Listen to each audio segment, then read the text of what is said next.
All right, welcome back. These were the problems that you were supposed to do on your notes. If you have not done them yet, please go back and do them before we go over them.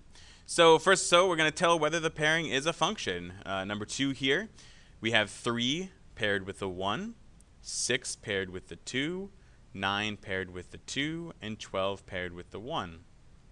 This is a function. Again, because it's all right for an output to have more than one input.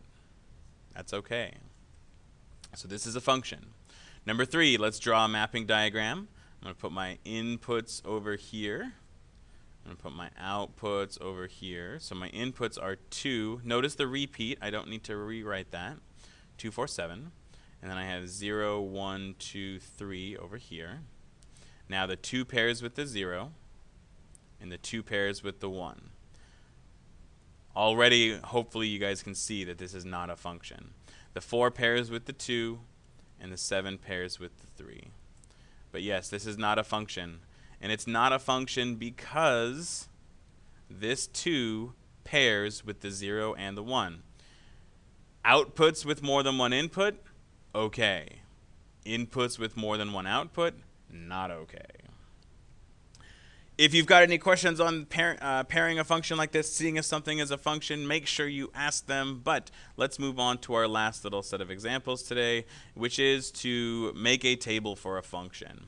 So here we have a function being defined by this equation, y equals 2x. And we're being told that the domain is 0, 2, 5, 7, 8, right? The domain of this function, y equals 2x, is 0, 2, 5, 7, 8. So we're going to make a table for the function and then identify the range of the function. So here's my table, right? X is my domain, right? And notice that I listed my domain in the table, 0, 2, 5, 7, 8. Now I need to identify the range of the function. I need to determine which of these numbers they're all paired with. So what number in the range is the 0 paired with? Well, to find that out, you're going to take these values and substitute them. Just like we kind of you filled out tables like this before. The range of this function is 2 times the domain.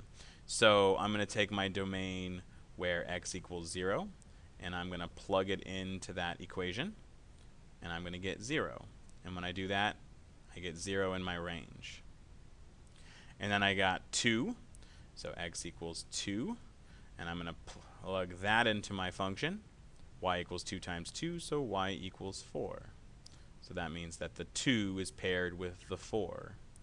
This one's a 5. X equals 5.